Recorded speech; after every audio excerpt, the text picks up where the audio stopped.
Estimados alumnos del Moriah College, iniciamos ahora sí la clase número 3 de este curso sobre la figura de Juan el Bautista. Hemos hasta ahora estudiado junto con el profesor doctor Ariel Álvarez Valdés sobre una especie de biografía, si se quiere, de Juan el Bautista. Luego estudiamos también con el doctor Adolfo Reutemann sobre Juan el Bautista y la secta de Qumran. Tenemos, por supuesto, también lo que hemos mencionado, las clases grabadas que fueron filmadas tanto en el río Jordán, en Qumran y en la aldea, sería hoy en día un barrio de Jerusalén que se llama Ein Karem, junto al profesor Yehuda Kaplan. Y ahora estaremos junto al profesor David Sedaka, directamente desde los Estados Unidos, que él va a estar hablando sobre Juan el Bautista en la teología cristiana. Si hasta este momento hemos estudiado mucho sobre las raíces históricas, ahora nos focalizaremos más en la teología cristiana, cómo es la figura de Juan el Bautista. Ahora estaremos, como dije, con el profesor David Sedaka, quien ha comenzado sus estudios teológicos en la Universidad Biola de Los Ángeles, completando su maestría en teología en el Seminario Teológico de Buenos Aires. Continuó sus estudios posgrado en la Escuela de Estudios del Medio Oriente de la Universidad de Belgrano en Buenos Aires y recibió su título en psicología de la Universidad de Harvard. Profesor en instituciones universitarias y teológicas de los Estados Unidos, Canadá, América Latina, Europa e Israel, y en la actualidad profesor de la Escuela de Posgrado de Judaísmo Mesiánico del Instituto Charles Feinberg en Brooklyn, Nueva York, y de la Escuela de Teología de Nueva York. Ahora sí es un gran honor invitar a mi querido amigo David Sedaka en los Estados Unidos. Un gustazo saludarte, David. ¿Cómo estás? Muy bien, muy bien. Gracias por darme la oportunidad de compartir con ustedes algunos pensamientos sobre este personaje tan interesante, tan hasta cierta manera podemos llamar enigmático, que es Juan el Bautista. En la presentación de hoy voy a centralizar más en los pensamientos y la herencia que ha dejado Juan el Bautista. Pero para hacerlo eso no podemos hablar de esto sin hablar del contexto. Alguien ha dicho muy claramente que un texto sin su contexto es un pretexto, y como que no queremos eh, que digan que lo que decimos son solamente ideas que vienen por aquí, lo vamos a centralizar en, en descubrir la forma y los pensamientos que trajo Juan el Bautista y si encajan dentro del sistema del pensamiento del Brit Hadashah, o como se llama en el cristianismo el Nuevo Testamento. Para esto voy a utilizar algunos slides de PowerPoint que nos van a ayudar a fijar en la mente alguna de estas cosas. Así que, sin Perfecto, duda, David. Adelante eh, cuando quieras. perfecto. En cuanto a la persona de Juan el Bautista, indudablemente que es eh, una persona que tiene un lugar en el pensamiento cristiano y quizás no se le ha dado toda la importancia que tendría que tener. Sin duda que en los evangelios, la persona más influyente, aparte de Jesús, es sin duda Juan el Bautista. Y David, ustedes me van a decir, perdón, bueno, no, pero no ¿qué has Pablo? compartido pantalla todavía. Estamos hablando de Pablo, no es que Pablo no es parte de los evangelios. Entonces, vamos a estar hablando de la influencia que tuvo y cómo los evangelios, cuando me refiero a los evangélicos, a los evangelios me estoy refiriendo a los cuatro evangelios, los tres sinópticos, Mateo, Marcos y Lucas, y el cuarto evangelio, el evangelio del cual. En los evangelios, que son parte del Brit Hadashah o del Nuevo Testamento, en los evangelios el personaje más influyente, indudablemente, es Jesús. Pero no digo que hay competencia, pero sí hay mucha influencia, y el ministerio de Juan está totalmente ligado con el de Jesús. Sus ideas, sus pensamientos un poco radicales para su momento. Y nos vamos a ayudar de un PowerPoint para ir comenzando un poco a dar marcha a esta charla. Si me permiten, vamos a tratar de arreglar porque tengo varias pantallas. La tecnología es maravillosa, pero a veces la tenemos que acomodarse un poquito. Yo creo que Juan el Bautista es una figura fundamental en la historia del cristianismo.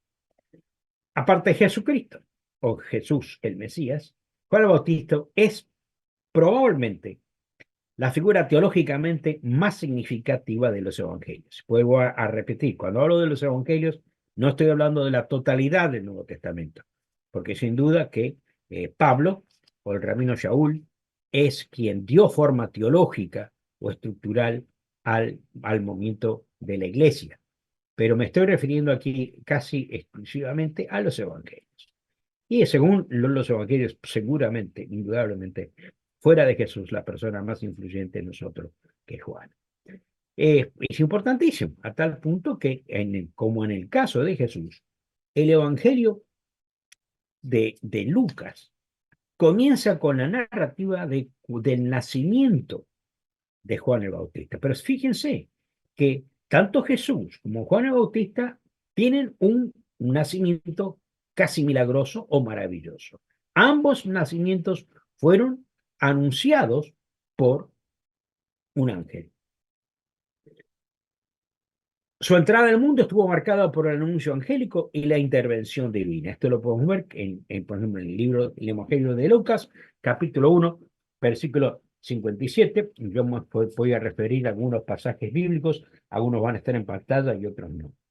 Piensa que él habla, el capítulo 1, capítulo 2, del nacimiento de Juan el Bautista. Y tiene la cantidad de versículos dedicados al nacimiento de Juan el Bautista son llamativos. ¿Por qué? Porque está dando validez a lo que va a decir. Dice aquí el pasaje que no he leído porque no tenemos el tiempo de ir a cada uno, pero dice que desde que fue concebido, este niño estaba lleno del Espíritu Santo, lo cual está dando a indicar que lo que él iba a hacer, porque el Señor, a través de un ángel, según el relato bíblico, anuncia el nacimiento de Juan. Y dice,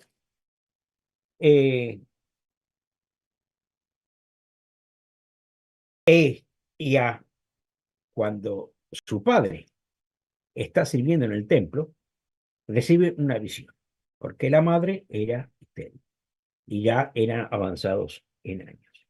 Dice que aconteció que ejerciendo Zacarías el sacerdocio delante de Dios, según la orden de su clase, conforme a la costumbre sacerdotal, le tocó en suerte ofrecer el incienso entrando en el santuario del Señor. Y toda la multitud del pueblo estaba fuera orando a la hora del incienso. Y se le apareció a Zacarías un ángel del Señor puesto a la pie de la derecha del altar del incienso. Y se turbó Zacarías al verle y le sobrecogió el temor. Pero el ángel le dijo, Zacarías, no temas, porque tu oración ha sido oída. Y tu mujer, Elizabeth, que dice acá el pasaje que era de la clase sacerdotal, de la familia de una descendiente directa de Aarón, o sea que Juan el Bautista tiene un linaje sacerdotal, tanto de su padre como de su padre como de su madre. Y dice aquí, Elizabeth dará a luz un hijo y le llamarás su nombre Juan. Y tendrás gozo y alegría, y muchos se regocijarán de su nacimiento, porque será grande delante de Dios. No beberá vino ni sidra, y será lleno del Espíritu Santo aún desde el vientre de su madre. ¿Por qué esto es importante? Primero, es importante porque está diciendo que fue una cosa milagrosa, y encontramos así que, como dice aquí el slide, es muy parecido a lo que sucedió con el nacimiento de Isaac, Abraham, todos estos personajes que tuvieron hijos a edad avanzada. Pero aquí dice una cosa muy significativa, que el Juan iba a ser lleno del Espíritu Santo desde el vientre de su madre. O sea que no tuvo un llamamiento en un momento especial, sino que nació para una misión específica. Y esta misión específica es lo que le va a dar un carácter muy distintivo a Juan. No hay otro en el Nuevo Testamento. No hay otro que haya tenido esta unción desde el vientre de su madre. Bueno, ya han tenido oportunidad de quién era Juan el Bautista. Sabemos por las fuentes de información que tenemos, las principales fuentes que tenemos son eh, la de Flavio Josefo, y tenemos el narrativo del Nuevo Testamento. Estas dos fuentes hablan bastante sobre Juan. Eh, lo que sabemos, por supuesto, como dije aquí, que era de familia sacerdotal. ¿Esto es importante? Bueno, sí es importante, porque como mi colega y amigo Adolfo Rollman ha hablado, o hablará, creo que ya ha hablado, de la relación que tiene Juan el Bautista con Qumran. Porque el pasaje del Evangelio de Lucas dice que Zacarías vivía en la región montañosa de Judea, y muchos ubican esa zona alrededor de Qumran. Se dice, la tradición cristiana, dice que Juan quedó huérfano a, a siendo un adolescente, y que su educación la recibió de la comunidad de Qumran, que probablemente estaba relacionado con los esenios. Y estos no son simplemente detalles históricos o biográficos, sino que hay dos cosas que podemos mencionar. Primero, Juan era sacerdote, tanto por su linaje de paterno como linaje materno. O sea, conocía, fue criado en la función sacerdotal. Y por otro lado, si tanto Zacarías como Juan fueron influenciados por la comunidad de los esenios que estaba en Qumran, a pesar de que algunos dicen, pueden dudar de que la comunidad de Qumran era verdaderamente esenios o eran simplemente escribas, yo creo, como probablemente la mayoría de mis colegas van a estar de acuerdo, que la comunidad de Qumran era esenio. Y si Juan estaba relacionado con la comunidad de los esenios, entonces encontramos que mucha de la teología que va a ser vista en los mensajes de Juan es una teología que viene, primero, por la línea sacerdotal, por conocer todos los ritos, los pensamientos de los rituales del judaísmo. Y por otro lado, conoció la oposición a la religión establecida, porque si ustedes recuerdan y van a verlo, si lo han escuchado a mi amigo Rothman y a los otros profesores, la comunidad de Qumran estaba formada probablemente por esenios, y los esenios eran un grupo que se había separado porque no estaban de acuerdo cómo la casta sacerdotal de Jerusalén estaba llevando a cabo los oficios religiosos en el templo. No en la mecánica, sino en el espíritu con que hacían las cosas. Entonces, si la comunidad de Qumran se establece en contraposición a la casta sacerdotal o al oficio sacerdotal, y encontramos que la persona de Juan es tanto profeta por un lado, tanto sacerdote por otro lado, como alguien que entiende que el mensaje divino que tiene que predicar es un mensaje escatológico. Cuando nos referimos a escatológico, es algo que te está hablando de cosas por venir. Los primeros años de su vida no sabemos mucho, pero si nosotros leemos sí, Juan el Bautista, siguiendo la cronología de los evangelios, y ya me parece que mi colega, el doctor Ariel, ya mencionó, debo haber mencionado, probablemente tenía la misma edad que Jesús. Era probablemente, si calculas, siguiendo la cronología que vemos en los evangelios, era era simplemente 6 meses más, más viejo que Jesús. Y Jesús comenzó su ministerio a los 30 años, entonces probablemente Juan comenzó su ministerio a esa edad. Su ministerio, y esto es una cosa que debemos entender. El ministerio de Juan estaba centrado en un concepto. El concepto es que el reino de los cielos se ha acercado. Pero no solamente Juan la historia de Juan la vemos aquí, sino que está narrada en forma muy clara por Flavio Josefo. Y en Flavio Josefo nos habla del ministerio. Y Flavio Josefo no es palabra inspirada, no está en el canon del Nuevo Testamento ni en el canon del Antiguo Testamento, es simplemente historia. Y en su libro de Flavio Josefo, Antigüedades de los Judíos, él dice lo siguiente en el libro 8, sección 5, versículo 2 en adelante. Dice, algunos de los judíos pensaban que la destrucción del ejército de Herodes venía de Dios y que con mucha justicia, como castigo de lo que había hecho contra Juan, no estábamos hablando de Juan el Apóstol, estamos hablando de Juan el Bautista, que se llamaba Bautista. Ahora, cuidado, hay una denominación evangélica que se llama Bautista. Y tanto Juan se llama Bautista como esta denominación se llama Bautista porque ambos utilizan como instrumento la inmersión, el bautismo de todo el cuerpo en el agua. Baptismae significa inmersión en griego y ahí viene la palabra bautista. No se confundan. Si algunos piensan que los evangélicos bautistas se llaman así porque siguen a Juan el Bautista, bueno, no está en lo correcto. El nombre deriva de su práctica de inmersión, que es igual a la inmersión de Juan el Bautista.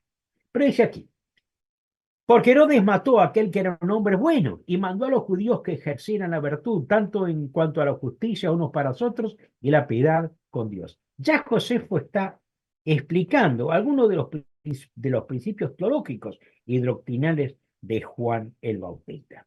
Dice, el primero que era un hombre bueno, porque nadie lo podía acusar de alguna maldad. Mandó a los judíos a que ejercieran la virtud. Y la teología de Juan es una teología práctica, es una teología que no simplemente teórica, sino práctica. Y tanto a la justicia de los unos para con los otros, y la piedad para con Dios. Y así llegar al bautismo. Que el lavamiento le sería aceptable si se sirvieran de él, no para quitar o redimir algunos pecados, sino para la purificación del cuerpo, suponiendo aún que el alma haya sido completamente purificada de antemano por la justicia. Y cuando muchos otros se acercaron a él, las multitudes, porque estaban muy conmovidos o complacidos al oír sus palabras, Herodes, que temía la gran influencia que Juan tenía sobre el pueblo, pensaba a lo mejor ellos se van a levantar en rebelión, porque parecían dispuestos a hacer cualquier cosa que él aconsejara.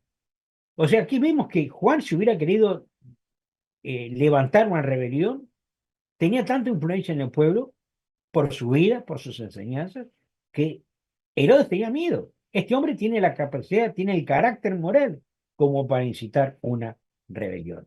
Pensó entonces que lo mejor era darle muerte, para evitar cualquier daño que pudiera causar y no meterse en dificultades.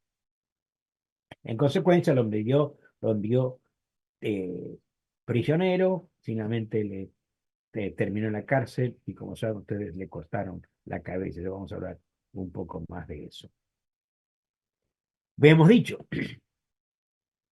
que el mensaje que le da el ángel a Zacarías, su padre, dice en la oración de respuesta del padre a lo que Dios le ha dicho, dice así: bendito el Señor, Dios de Israel, que ha visitado y redimido a su pueblo y nos levantó un poderoso Salvador en la casa de David su siervo, como habló por boca de sus santos profetas.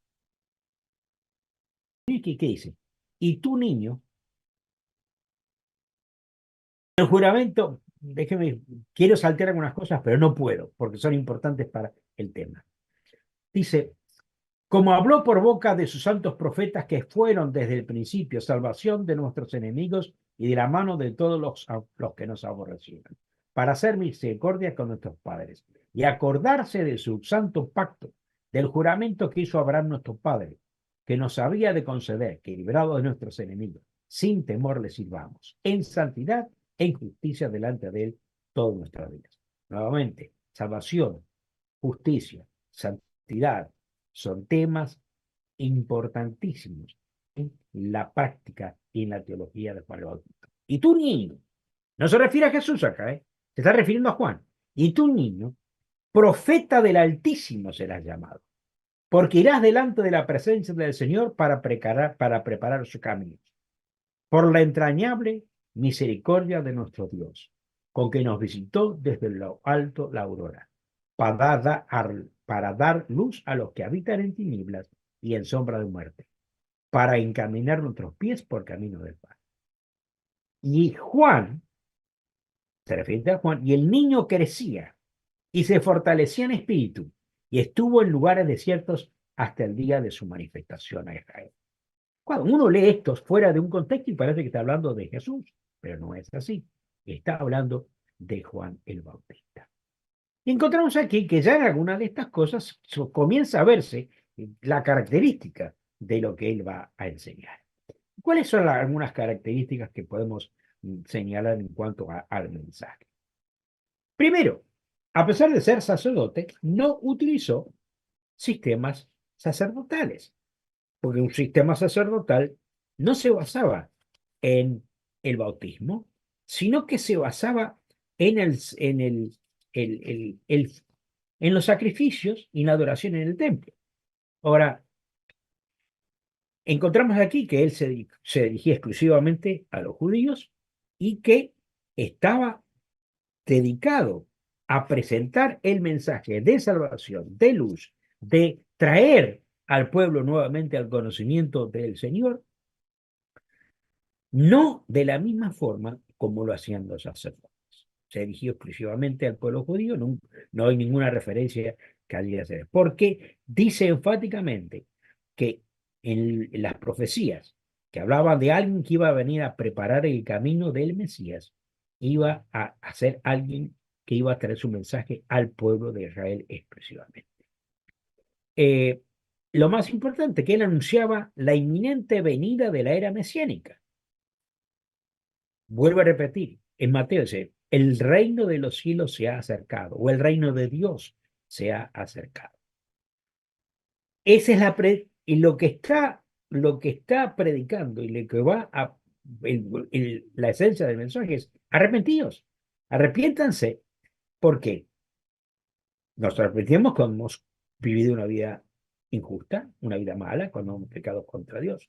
Y lo que está diciendo Juan es que no podían recibir al Mesías a no ser que ellos, como personas, hagan lugar en su corazón para un reavivamiento espiritual.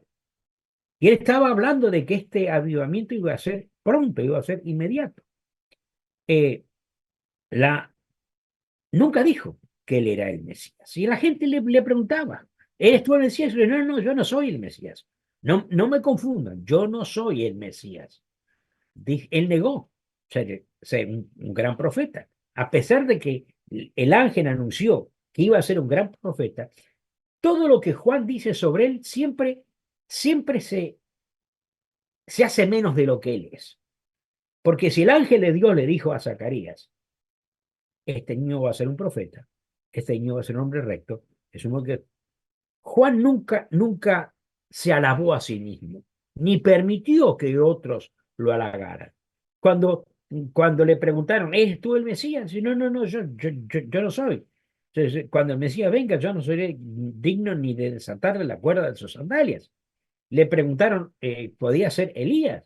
Como nosotros pensamos que en el libro de Malaquías, capítulo 4, el versículo 5, donde se dice que Elías iba a venir antes del terrible día del Señor. Es por eso que cuando hacemos Pesaj, tenemos una copa para Elías, porque pensamos que Elías va a venir. Y él dice, no, no, yo no soy Elías. Sin embargo, Jesús mismo dijo, Elías vino en la persona de Juan el Bautista. No hay una contradicción. No es que Juan se negaba, sino que Juan nunca quiso aceptar la alabanza, la adoración, el reconocimiento, por una persona simple. Y como vemos su simpleza, vivía en el desierto no tenía otra túnica que una vestidura hecha con piel de camellos, y su comida eran langostas y miel. Vida más ascética no podía ser. Él se llamaba simplemente, yo soy aquel que los profetas hablan, dice, una voz que clama en el desierto. Y en esto encontramos que la urgencia del mensaje, la preparación del mensaje, él se consideraba ser no otra cosa que a una persona que estaba, cuya función era preparar al pueblo de Israel espiritualmente para recibir al Mesías. No es una cosa muy distante del judaísmo moderno tradicional, donde nosotros, eh, en el judaísmo se piensa que el Mesías va a venir cuando la gente esté lista para recibir. Otra cosa que es llamativo es el énfasis que él pone. Y quizás aquí vemos un poco de la influencia de los esenios. Podemos ver un poco de la influencia de su contacto con la comunidad de Qumran. Porque la comunidad de Qumran me estaba hablando de un día donde iba Penino a batalla final entre los hijos de la luz y los hijos de las tinieblas. Y yo voy a dejar a mi colega, a mi amigo, el doctor Reutemann, que hable de la comunidad, y sin duda van a aprender algo más con Julia Kaplan al respecto. Y, eh, pero es un mensaje escatológico, es un buen mensaje profético, es un mensaje de preparación. Ahora, cuando habla que era un profeta y Jesús va a decir que eh, era un profeta. O sea, que Juan dijo, no, no, yo no soy un profeta, ni soy el Mesías, ni soy Elías, simplemente soy una voz, pero esa voz llevaba mucho peso. Lo que encontramos que en la persona de Juan aparece como la culminación de la ley y los profetas. No que no tenga más validez, sino que aquellos teólogos, especialmente los teólogos cristianos, entienden que Juan es el último en la línea profética. Y con Juan termina el Antiguo Testamento y comienza un nuevo pacto, el Nuevo Testamento. Es por eso que muchos dicen que el periodo intertestamentario va desde Zacarías hasta el principio del ministerio de Juan el Bautista. Su ministerio público puso fin a casi 400 años de silencio profético. Juan era esa voz que clamaba en el desierto, como dice, preparando el camino del Mesías. Y Isaías, en esta referencia, muchas veces se lo menciona, haciendo referencia al pasaje de Isaías, capítulo 40, versículo 3 al 5. Y dice así Isaías, vos que clama en el desierto, preparad el camino a Jehová, enderezad la calzada en la soledad a vuestro Dios. Todo valle será alzado y bájese todo monte y collado, y lo torcido se enderece, y lo áspero se allane, y se manifestará la gloria de Jehová, y toda la carne juntamente la verá, porque la boca de Jehová lo ha hablado. Muchos hablan que es el broche, es la unión entre el Antiguo Testamento y el Nuevo Testamento. Y el mensaje de Jesús aparentemente tenía que tener ese broche que lo ligara. Tenía que haber alguien que viniera a anunciarlo. Y esto no es una idea neotestamentaria. En el Antiguo Testamento vemos una y otra vez que se habla de que la venida del Mesías iba a ser anunciado por alguien que iba a pregonar su venida, preparando espiritualmente a Israel para que puedan recibir al Mesías. Entonces, como lo dice Mateo capítulo 1, versículo 12 y Lucas 16, 16, él era esa voz para comenzar a preparar los corazones para recibir al reino de Dios. Encontramos una cita muy interesante que, para cumplir esto, que Jesús mismo dice esto. En el capítulo 11 del libro de Mateo dice, de cierto os digo, entre los que nacen de mujer no se ha levantado otro mayor que Juan el Bautista, porque el más pequeño en el reino de los cielos será mayor que él. Desde los días de Juan el Bautista hasta hoy, el reino de los cielos sufre violencia y los violentos lo arrebatan, porque todos los profetas y la ley profetizaron hasta Juan. O sea que el mismo Jesús está diciendo que Juan es ese gancho que está uniendo la ley y los profetas con el mensaje mesiánico que Jesús iba a traer. Pero hay una cosa muy importantísima. Aquí hay algo que muchas veces lo pasamos por alto. A pesar de que Juan a sí mismo no se realzaba, no se elevaba y era humilde, fíjense lo que Jesús dice sobre él. Dice que entre los que nacen de mujer no ha se levantado otro mayor que Juan el Bautista. Esto está diciendo que el mensaje de Juan el Bautista y su vida es más importante que el padre de todos los profetas y todos los líderes espirituales del Antiguo Testamento, del pueblo de Israel. En las palabras de Jesús lo podrían haber apedreado por decir esto, porque lo hace mayor que Abraham, lo hace mayor que Isaac, que Jacob, pero más importante, lo hace más importante que Moisés. ¡Wow! Encontramos que Jesús está dando crédito al mensaje, diciendo que no se levantó alguien mayor, nacido de mujer, diciendo no hay otro que, que Juan el Bautista. Esto nos lleva un poco a la relación que tenía Juan con Jesús, porque si el ministerio de Jesús estaba requiriendo una preparación, entonces es importante que nosotros entendamos cuál es la relación que existe o que existía entre Juan y Jesús. Vamos a ver brevemente alguna de estas cosas. En primer lugar, como dijo anteriormente, Juan negó que él fuera el Mesías. Cuando digo la palabra Cristo acá no significa Cristo como nombre, por si que fuera, mi cita acá dice, negó que él fuera el Cristo. Cuando referimos a Cristo, significa negó que él fuera el Mesías. Y repetidamente enfatizó que él era el sentimiento, un testigo de la luz. Él no era la luz, pero él daba testimonio a la luz que iba a traer el Mesías.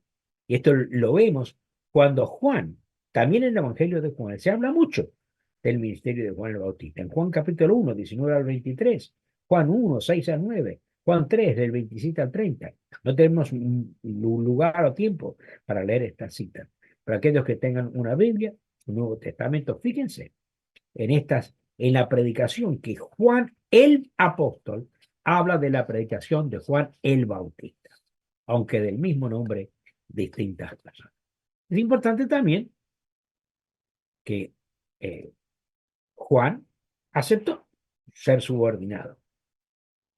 Él no era el Mesías, y él entendió que él era simplemente aquel que venía a preparar el camino. Juan declaró que Jesús era más importante que él, más grande que él, y que Jesús tenía un ministerio y un bautismo aún más poderoso. Acuérdense que Juan y Jesús eran primos hermanos, ¿ok? Pero Juan entendió que su primo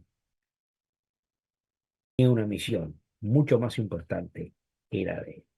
Es por eso que él no quería bautizar a Jesús. Pero cuando Jesús viene para ser bautizado, él dice, lo voy a hacer. Pero él venía anunciando, hay uno que viene después yo no soy digno de desatarle la cuerda de sus sandalias. Pero no solamente eso, sino que Juan, siendo sacerdote y conociendo el significado teológico y escatológico y soteriológico de los sacrificios, cuando Juan ve a Jesús que viene a ser bautizado por Juan, Juan dice, siempre hago esta broma, cuando Juan, lo digo casi en forma de, no de chiste, pero es una, cuando Juan ve que Jesús viene a ser bautizado, como muchos de los judíos venían para ser bautizados por Juan, él no le dice, hola primo, ¿cómo están las cosas allá? ¿Cómo está la tía María? No, le dice, lo que dice Juan es, he aquí el Cordero de Dios que quita el pecado del mundo. ¡Wow! Ve en Jesús. ¿Y quién es el Cordero de Dios que quita el mensaje, que quita el pecado del mundo? No solamente está hablando de la capacidad de salvación que iba a traer el Mesías, sino que él iba a cumplir el papel que el Cordero ocupaba en el templo. Para remisión de los pecados, en el día de Yom Kippur, se ofrecía un animal y la sangre de ese animal limpiaba las impurezas del pueblo de Israel. Y el individuo, la persona que había cometido un pecado y quería encontrar la restitución espiritual, ofrecía sacrificios. Porque dice el Levítico y el Deuteronomio que en la sangre está la redención. Y sin derramamiento de sangre no hay remisión de pecados. Entonces, cuando él dice, he aquí el Cordero de Dios que quita el pecado del mundo, no está hablando simplemente del pecado de Israel, el pecado del individuo, sino que él ve que en el Mesías está aquel cuyo mensaje iba a alcanzar a todo el mundo.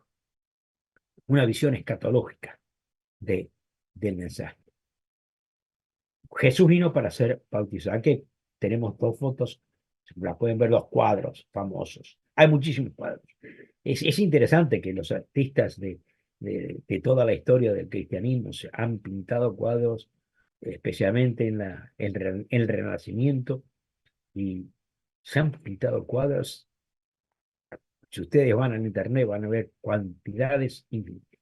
He mencionado dos autores. Primero, el famoso El Greco, el Greco de las figuras largas y flacas. Acá tiene su representación del bautismo de María. Queremos otro, un Murillo del alrededor 1655, que está también en el Louvre. Y acá encontramos a Juan bautizando. Está bastante eh, yo creo que Juan está representado acá de una forma más majestuosa, porque no estaba vestido así. Pero el bautismo de Juan, el bautismo que hace Juan a Jesús, nos lleva a la siguiente pregunta. Voy a parar acá un minuto. ¿Por qué Jesús necesitaba ser bautizado? Aquí parece haber una contradicción, porque es muy claro que el bautismo de Juan era para remisión de pecados. Dice que toda la gente venía a Juan para ser bautizado. Juan no iba a otro lado. Él vivía cerca, probablemente la ubicación de donde Juan eh, bautizaba en el río Jordán, enfrente a la ciudad de Jericó, del otro lado. Por eso es que cuando vamos a Israel, cuando llevamos grupos del Instituto Moriah o del College Moriah, en uno de los sitios donde paramos es el lugar histórico del bautismo o el sitio donde Jesús fue bautizado por Juan el Bautista. Y no es allí, es cerca el lago Kinneret, sino que está en el río Jordán, cerca de la desembocadura del río Jordán en el Mar Muerto. La gente venía ahí para ser bautizada, venían de Jerusalén, y por supuesto que no iban hasta Galilea, sino que iban por el camino de Jerusalén a Jericó, y cerca de Jericó eran bautizados. Pero dice los evangelios que el bautismo de Juan era lo que seguía al arrepentimiento de los pecados. Y aquí nos encontramos con un problema teológico. Si Juan bautizaba a aquellos que tenían pecado, entonces Jesús vino a bautizarse para redimirse de sus pecados. No, porque los evangelios dicen claramente que esto es una de las claves fundamentales de la persona de Jesús en el cristianismo, es que el que no cometió pecado, es una persona que no pecó. Por lo tanto, cuando Jesús viene para ser bautizado por Juan, no lo hace para remisión de sus pecados, lo hace para dar credibilidad a la obra y a las enseñanzas y las prédicas de Juan el Bautista. Sigamos adelante con esta presentación. Tenemos aquí algunas otras cosas que podemos ver después de este cuadro. Y nos seguimos con la persona de Juan el Bautista y queremos ir viendo algunos detalles más acá. Porque vamos a volver al mensaje que estaba predicando. ¿Por qué Jesús está dando credibilidad al mensaje de Juan? Porque la característica del bautismo que estaba ejerciendo Juan no era simplemente el mikvé o los lavajes rituales que en el judaísmo son tan comunes y eran muy comunes en la época del templo. Por eso, cuando ustedes van a Jerusalén, a la ciudad vieja, especialmente los sitios arqueológicos alrededor de las ruinas del templo, vemos allí que había muchas piletas para los mikvé, porque era una costumbre, una tradición, una purificación del alma. Pero el bautismo de Juan era otro. El bautismo de Juan era para demostrar que uno se había arrepentido de sus pecados. Esto es lo que se llama el bautismo de Juan. Y vamos a encontrar que después va a haber una controversia entre el bautismo de Juan y el bautismo de Jesús. No, perdón, Jesús no bautizó, sus discípulos bautizaban. Pero encontramos aquí las características de al Jesús.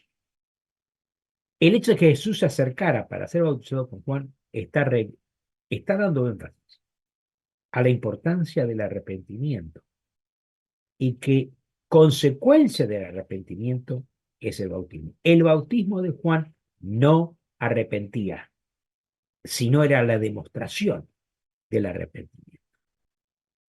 Pero otra cosa que encontramos en el mensaje de Juan es la urgencia. Él estaba hablando de la urgencia de arrepentirse.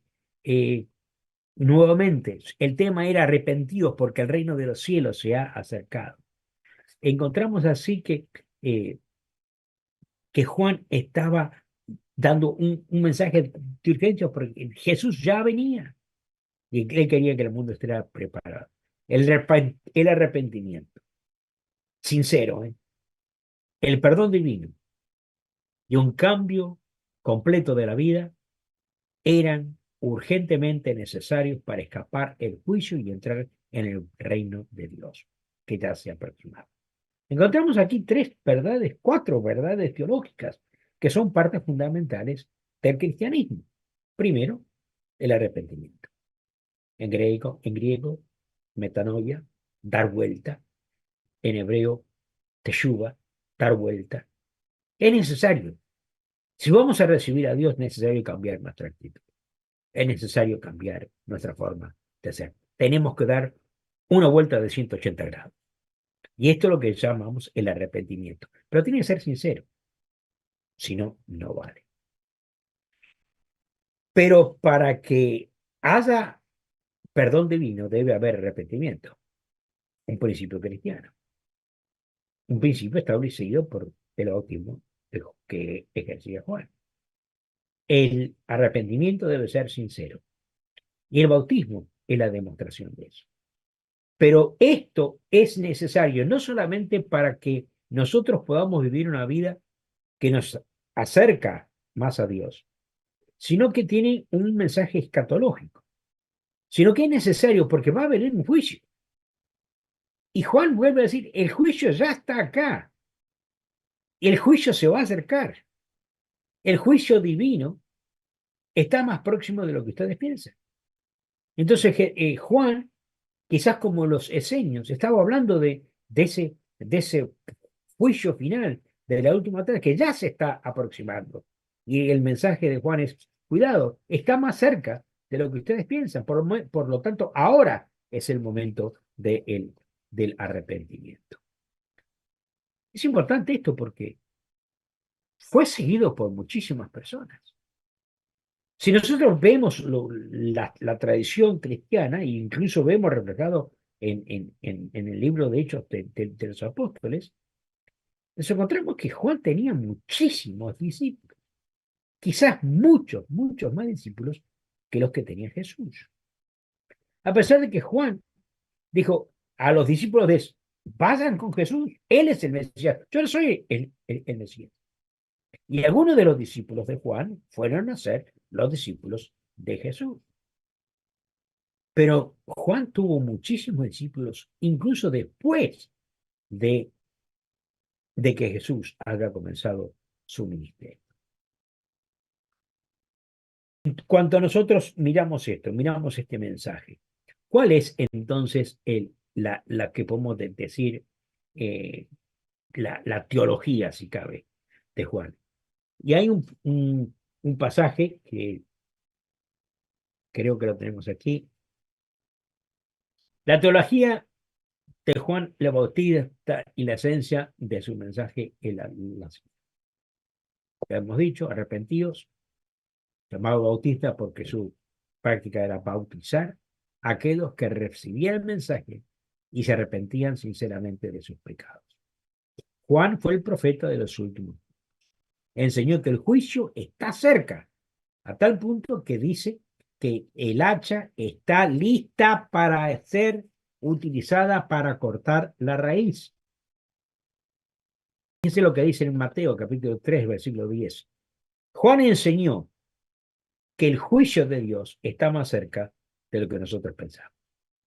El hacha está echada a la raíz y Dios hará, como decimos en castellano o en Argentina, haremos limpieza de casa. Prepárense porque no se van a escapar del juicio de Dios.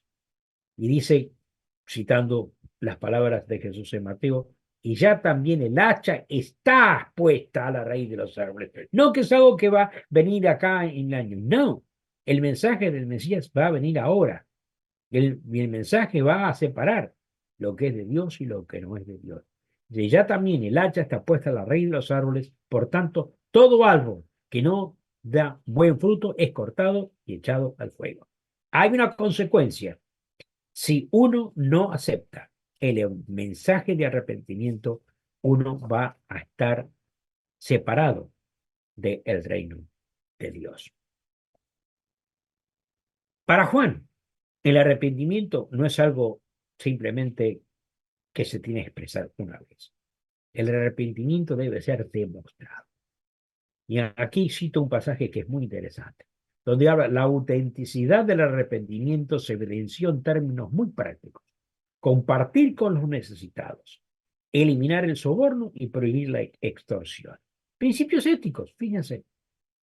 Dice en Lucas capítulo 3, versículo 11 al 14, la gente le preguntaba a Juan, entonces, ¿qué haremos?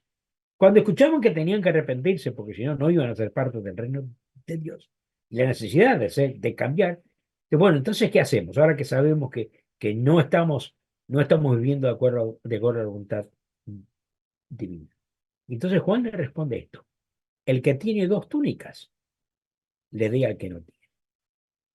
El principio de caridad, una de las bases de las enseñanzas del cristianismo. El que tiene que comer, haga lo mismo. Compasión por los necesitados, una de las bases del cristianismo. Nadie está exento, o todos pueden ser incluidos en el nuevo reino de Dios que el Mesías va a traer. Jesús dijo, el reino de los cielos está cerca de vosotros y está en vosotros. Dice que a Juan también venían los publicanos. Saben que los publicanos recogían impuestos para el imperio romano, eran todos ladrones, eran todos estafadores. Y ellos se sintieron, al escuchar el mensaje de Juan, se sintieron tocados. Por lo tanto, estos mismos recaudadores de impuestos le dice, ¿qué haremos? Porque la costumbre era, bueno, Roma exige que usted pague 50 shekels. Pero le daban la libertad al recaudador de impuestos de cobrar de lo que él quisiera para su propio bolsillo. Mientras Roma recibiera lo que era necesario, el publicano la palabra que se utiliza acá, tenía el derecho de cobrar lo que quería. Y entonces, cuando ellos se dan cuenta de lo que están haciendo está mal, le diga, no exijáis más de lo que está ordenado. Pero también los soldados romanos. Fíjese lo que los soldados romanos le vienen a preguntar a Juan, porque ellos también fueron tocados por el mensaje. Lo que está indicando que la gente común, los sacerdotes, los publicanos, fariseos, soldados, habían sido tocados por el mensaje de Juan. Está hablando del carácter universal del reino de Dios, al cual todos pueden ser aceptados. Los soldados preguntan, ¿y nosotros qué haremos? Y le digo, no, que esto le contesta Juan, no hagáis extorsión a nadie, no calumniéis y contentaos con vuestro salario. Principios éticos y morales.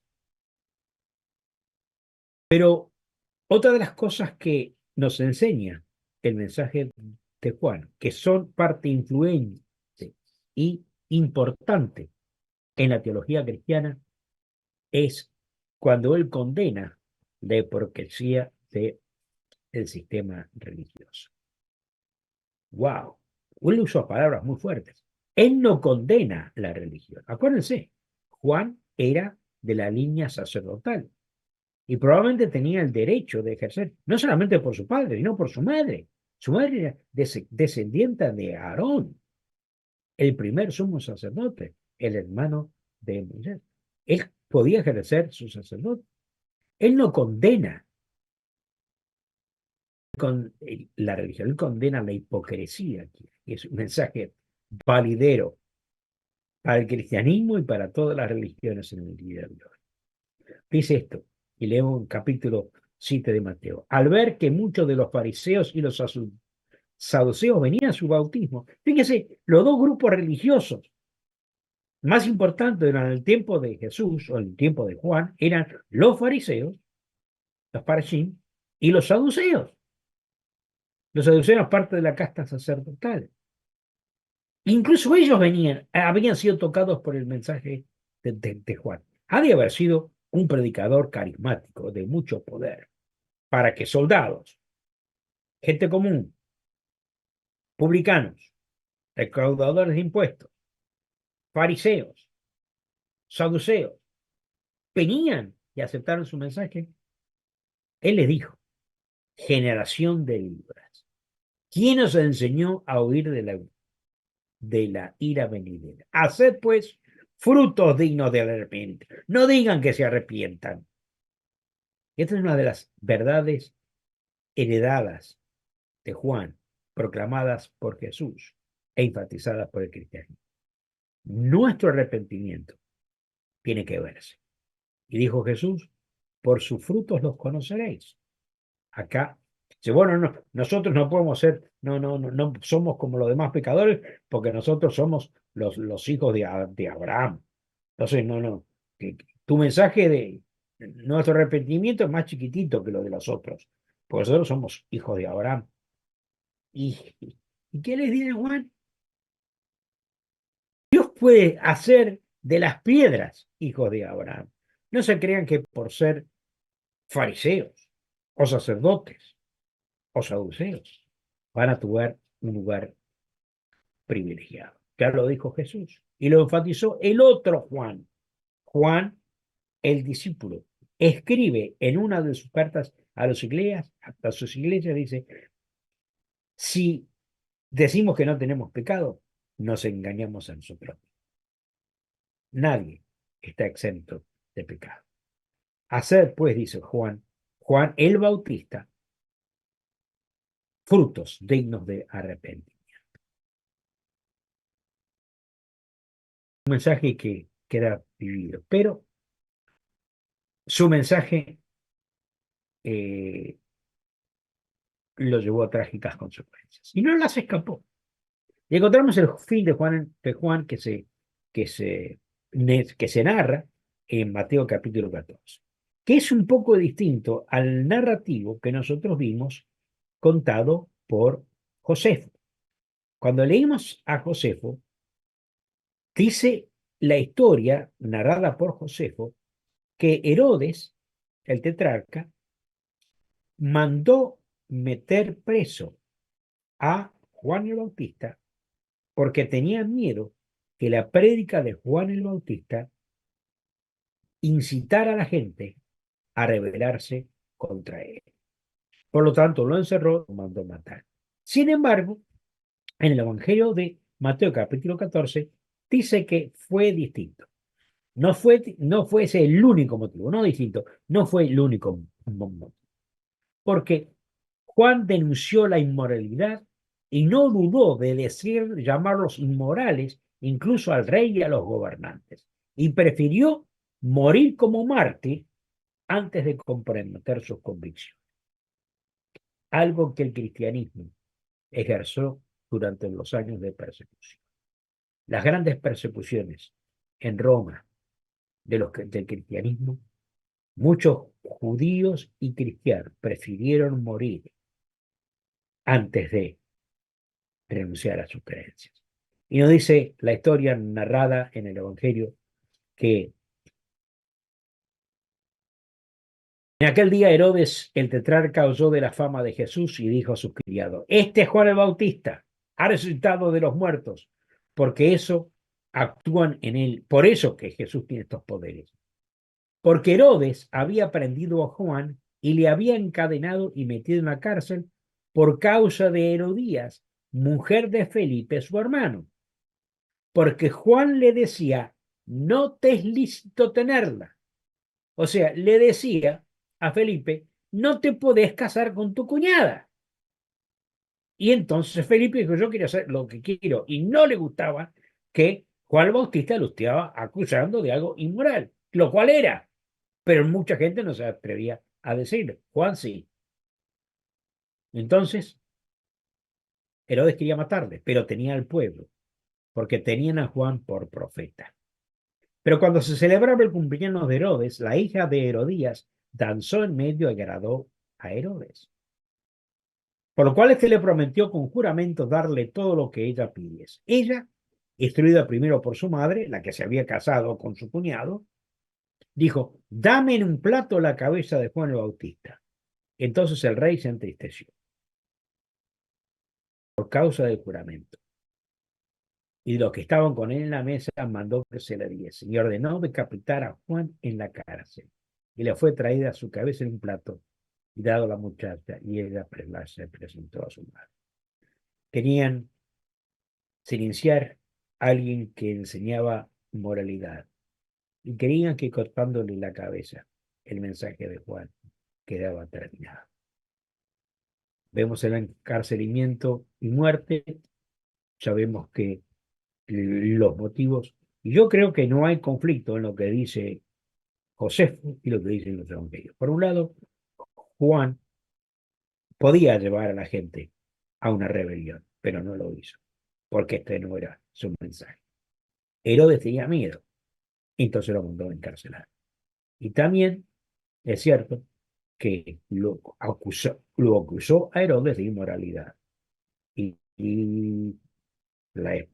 la que ahora estaba casada con Herodes, se llamaba Herodías, aprovechó que, que su hija había bailado muy lindo y le gustó a Herodes y dijo: lo que tú me pidas, tú me llama, dijo: pedí la cabeza de Juan, el que nos está acusando de inmoralidad.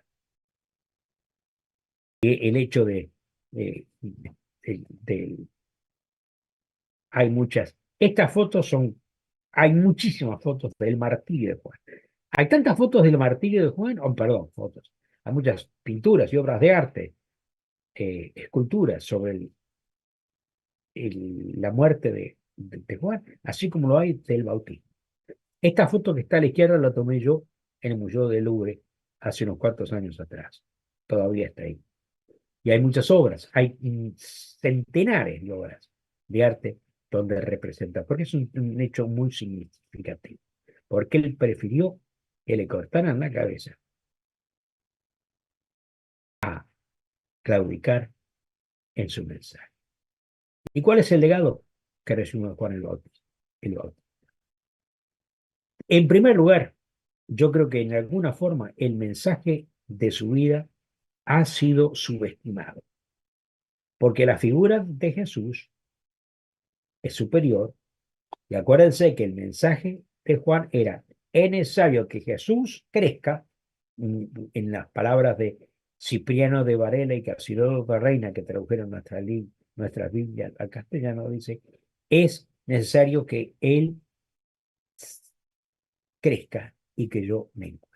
Es necesario que el Mesías se eleve, que crezca y yo decrezca.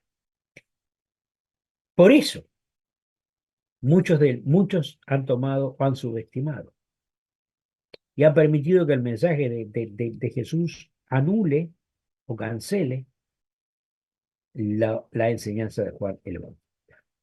No hay contraposición, cuidado, no hay oposición. Uno está preparando el camino del otro.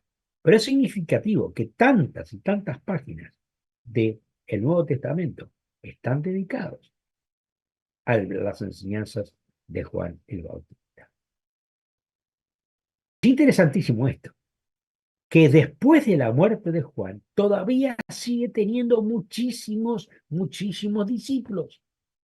Y no solamente en Israel, sino que de alguna forma los discípulos de Juan llevaron las enseñanzas de Juan a todo el mundo, no los apóstoles o discípulos de Jesús, los apóstoles y discípulos de Juan. Y encontramos en el Nuevo Testamento que se mencionan dos cosas importantes. Por ejemplo, el Apolo de Alejandría, que vino a ser uno de los líderes del cristianismo primitivo, solamente conocía el bautismo de Juan. El bautismo que habían hecho o que hacían los discípulos de Jesús no lo conocían. ¿Y qué diferencia había entre uno y otro? Bueno, el bautismo de Jesús. ¿Se acuerdan los cuadros que hemos visto de Jesús siendo bautizado? Ahí dice que como una paloma, el Espíritu Santo descendió en forma de paloma. Por lo tanto, cuando el Nuevo Testamento habla del bautismo de Juan y el bautismo de Jesús, y cuando vuelvo a repetir, Jesús no bautizaba, sino sus discípulos, el bautismo de Juan era para remisión de pecados. El bautismo que Jesús mandó a sus discípulos era para confirmar la creencia en que Él era el Mesías. Por eso, en la gran comisión que da Jesús antes de ascender al cielo, dice: id y hacer discípulos a todas las naciones, bautizándoles. Y en el énfasis que se está dando aquí es que el bautismo de Jesús va a ser seguido por la unción del Espíritu Santo en el corazón de cada una de las personas. Apolos conocía el bautismo de Juan, o sea que en la época de Apolos, que era contemporáneo de Juan y de los primeros apóstoles, no conocía, nunca había escuchado sobre Jesús, pero sí había escuchado el bautismo de Juan. No solamente eso, sino que Juan era Pablo, Saulo de Tarso, cuando él lleva el cristianismo o sus enseñanzas de Jesús a la ciudad de Éfeso, se encontró con una docena de discípulos de Juan, no discípulos de Jesús, discípulos de Juan, que ya habían sido bautizados en el bautismo de Juan, pero no en el bautismo que enseñaban los discípulos o los apóstoles de Jesús. O sea que en Éfeso había llegado y había discípulos de Juan. Muchos años más tarde de la ejecución de Juan. En Alejandría no conocían el Evangelio de Jesús, pero sí habían conocido el bautismo de Juan, porque había discípulos de Juan. Estos ejemplos nos indican que el movimiento bautista, no vuelvo a repetir, bautista no me estoy refiriendo a la rama de evangélica que se llamaban bautistas, sino el movimiento de Juan el Bautista, pudo haber tenido más influencia de la que nosotros podemos deducir por el Nuevo Testamento. Para terminar, quiero mencionar en las religiones mundiales, no solamente en el cristianismo. En el cristianismo es una figura central, ya que él preparó el camino del Mesías.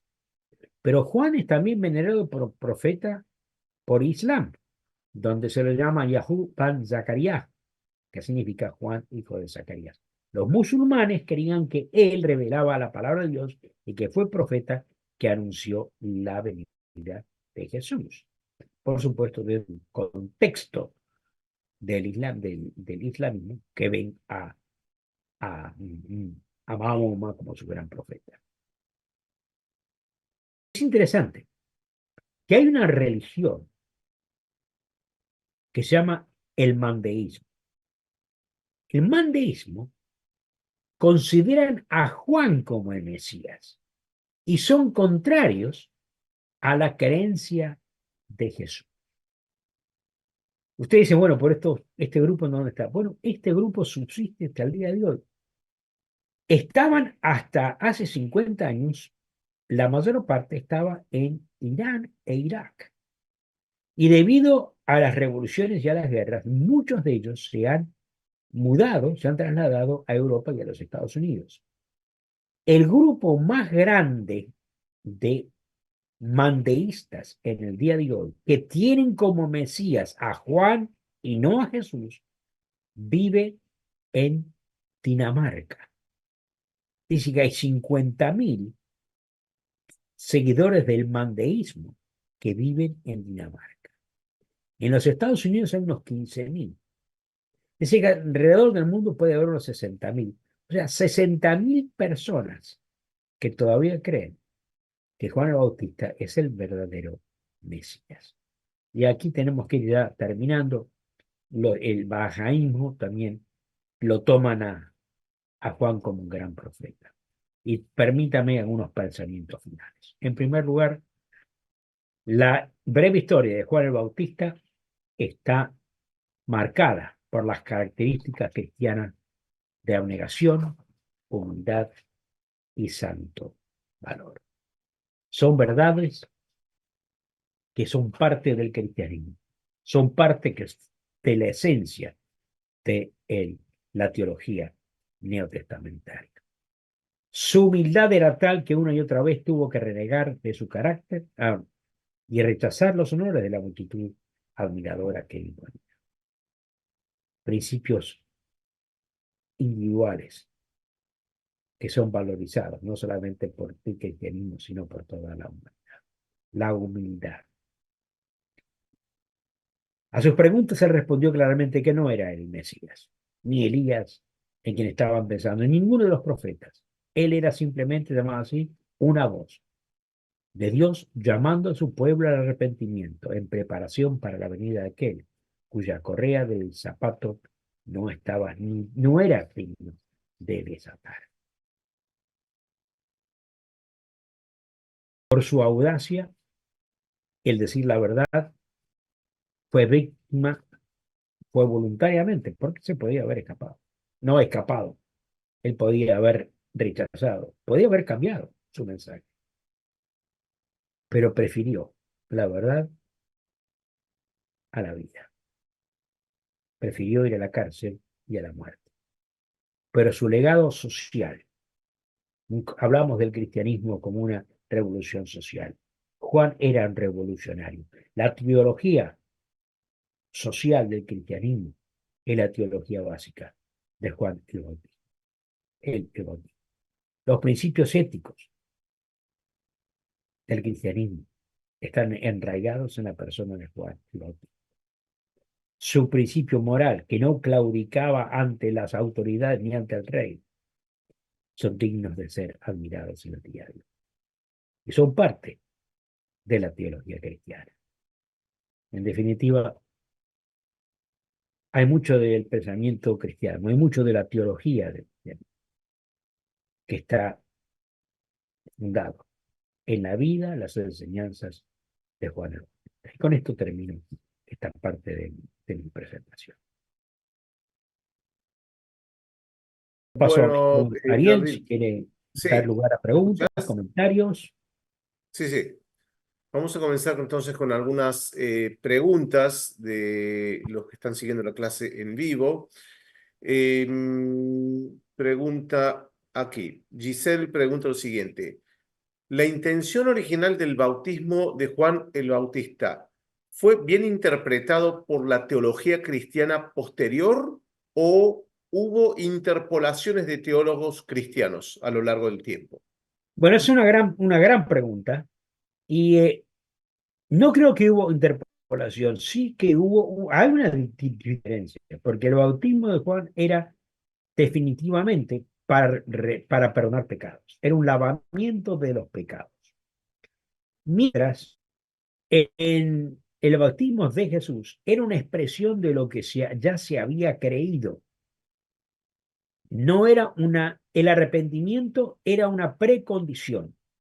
Por eso hay una diferencia. Y yo creo que eh, el bautismo de Juan comienza a desaparecer o comienza en la mayoría del cristianismo, el bautismo bíblico, no estoy hablando del bautismo de la Iglesia Católica, que toma otra forma, toma otro sentido, porque un niño no comete pecado, y Jesús dice claramente, el que creyere y fuere bautizado, ese será salvo.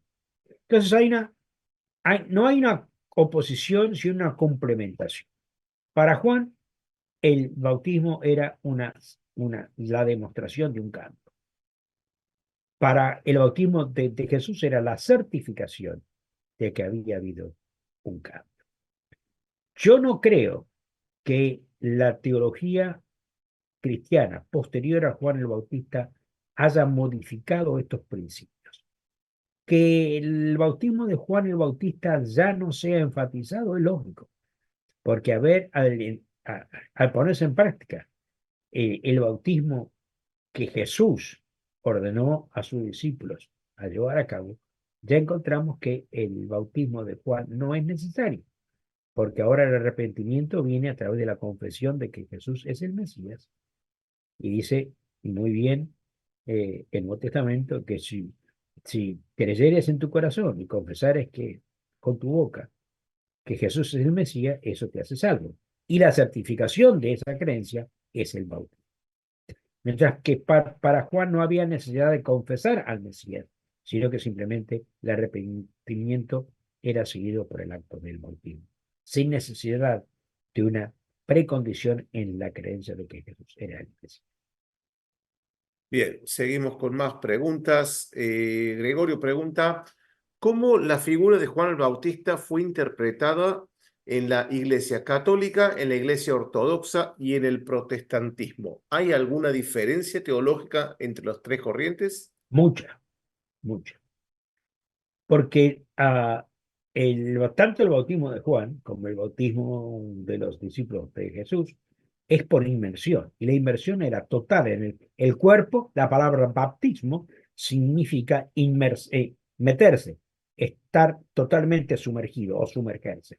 Baptismae en griego no es un rociar gotas sobre la cabeza de un recién nacido. Por eso que la teología de la Iglesia Católica se transformó de el bautismo de una persona que es consciente y que ha creído, porque Jesús lo enseñó claramente. El que creyere y fuere bautizado será salvo. Y hay una precondición. Primero es el creer y después de esa creencia es el bautismo.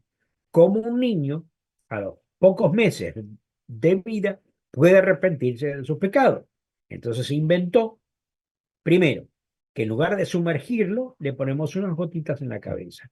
Y segundo, que alguien representando al niño pecador, que llamamos padrino o madrina, ocupan y el padrino en el acto del bautismo del bebé, asumen los pecados. Por eso que el cura le pide al padrino que confiese, si confesa sus pecados, el padrino, perdón, confiesa sus pecados en lugar del niño. La iglesia transformó el bautismo de inmersión por el bautismo de aspersión y cambió la creencia de que el que es bautizado debe ser consciente de lo que está haciendo por la inocencia de un bebé, lo cual no es bíblico a mi entender. La Iglesia Ortodoxa llegó a mitad de esto. En tiempos de la Iglesia Ortodoxa se utilizó el, las gotas o un chorro en la cabeza de los adultos, no bautismo infantil. Después, la Iglesia Ortodoxa, siglos más tarde, se adapta a la creencia de que el bautismo es lo que nos hace ingresar a las familias de Dios. Por lo tanto, la Iglesia Ortodoxa griega y la Iglesia Ortodoxa rusa, siglos más tarde, muchísimo más tarde, cambiaron su creencia y comenzaron a adaptar el bautismo de aspersión a los bebés. Sin embargo, la Iglesia Ortodoxa griega sigue bautizando a personas mayores si así lo piden. Y en la Iglesia protestante, por eso que una gran corriente después de la Reforma fueron los anabaptistas, que hoy se llaman bautistas. ¿Y por qué toman ese nombre? Porque los evangélicos han vuelto al principio neotestamentario de que el bautismo debe ser por inmersión y solamente dados a personas que conscientemente hayan confesado sus pecados y hayan tomado la decisión de vivir una vida de acuerdo a la voluntad de Dios. Hay una diferencia muy grande en cuanto a la práctica de la creencia entre el cristianismo, la iglesia ortodoxa que está en el medio y las iglesias evangélicas que creen en el bautismo neotestamentario. Bien, seguimos con más. Aquí está. Pregunta. Uy, se me perdió la pregunta aquí. Ya acá está. Pregunta Larisa si el cristianismo entiende el concepto de Elías en el judaísmo como el precursor de la llegada del Mesías y su paralelismo con Juan el Bautista. Sí y no. Es la típica respuesta judía. Sí y no. Como yo soy judío, sí y no.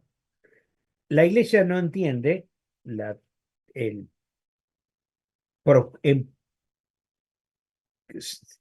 no digo se ha olvidado, ha caído en desuso la, el valor del mensaje de Juan. Es por eso que yo he dicho en la introducción que es uno de los personajes más influyentes pero menos entendidos en el Nuevo Testamento. Porque en las palabras de Juan mismo es necesario que él mengüe para que Jesús sea acrecentado. Juan mismo dijo, yo tengo que bajar de categoría para realzar a la persona del Mesías. Y quizá por eso la iglesia ya aceptó que Jesús es el Mesías. El cristianismo aceptó que es el Mesías. Por lo tanto, para el cristianismo no tiene tanto valor el que alguien venga a anunciarnos que el Mesías va a venir, porque en el cristianismo ya eso se ha cumplido. Por lo tanto, en el judaísmo sí. En el judaísmo todavía celebramos, como dije. Eh, Cantamos una canción, Eliyahu, Hanavi, Eniyahu, Tashiji. Esa canción la cantamos en Pesach. Y por eso es que durante Pesach ponemos la copa de Elías. Porque como en el judaísmo no creemos que el Mesías ya haya llegado, en caso de que el Mesías nos venga a visitar el día que estamos celebrando Pascua o Pesach, ponemos un plato y ponemos una copa y una silla esperando a Elías. El cristianismo no hace tal cosa, porque para el cristianismo no es necesario que alguien venga a anunciarnos.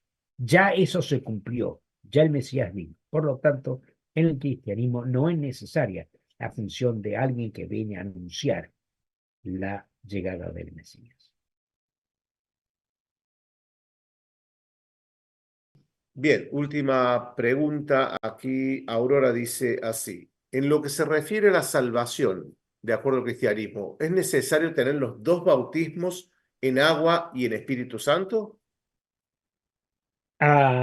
Nuevamente, hay personas, incluso dentro del cristianismo, incluso del movimiento bautista evangélico, que creen que tiene que haber doble bautismo. Eh, Lo que nosotros aprendemos del Nuevo Testamento es que hay un bautismo solo. Ese bautismo trae como consecuencia la venida del Espíritu Santo a las personas. Hay iglesias, por ejemplo, las iglesias que llamamos pentecostales, que creen que el bautismo por agua es la primera parte y que después debe haber una segunda experiencia donde llega el Espíritu Santo. Algunos teólogos cristianos, y yo me incluyo entre ellos, que creemos que así como en el momento del bautismo de Jesús descendió el Espíritu Santo, muchos creemos que en el momento de ser bautizados es cuando entra el Espíritu Santo y no hay necesidad de un segundo bautismo simbólico. Y el primer bautismo es por inmersión y según las iglesias pentecostales, eh, eh, el segundo bautismo es algo, pues un fenómeno que se caracteriza, se manifiesta por la capacidad de hablar en otras lenguas angelicales. Y esa es la manifestación de que uno ha sido bautizado por el Espíritu Santo después que uno ha sido bautizado por agua, por inmersión. Eh, Muchos creemos que es uno y el mismo, otros creen que son dos experiencias distintas. Y hay distintas corrientes dentro del cristianismo que tienen distintas opiniones al respecto. Bueno, David, me queda ahora sí agradecerte por tu participación en este curso sobre la, como dijiste, enigmática y fascinante figura de Juan el Bautista. Seguramente más de uno acá verá nuevamente la clase en el futuro, así que bueno, muchísimas gracias, David. Ha sido un enorme Bueno, para placer mí ha como sido un siempre. placer poder estar compartiendo esta charla esta tarde con todos ustedes. Bueno, gracias David, gracias a todos amigos. Les recuerdo, después de marcar todas las clases como vistas, pueden bajar vuestro certificado. Así que los espero, ¿no? Con vuestros certificados ya bajados para que nos veamos en nuestros próximos cursos en el Moria College. Un gran abrazo y saludos a todos aquí desde Israel. Gracias. Chao, chao. Chau a todos. Gracias.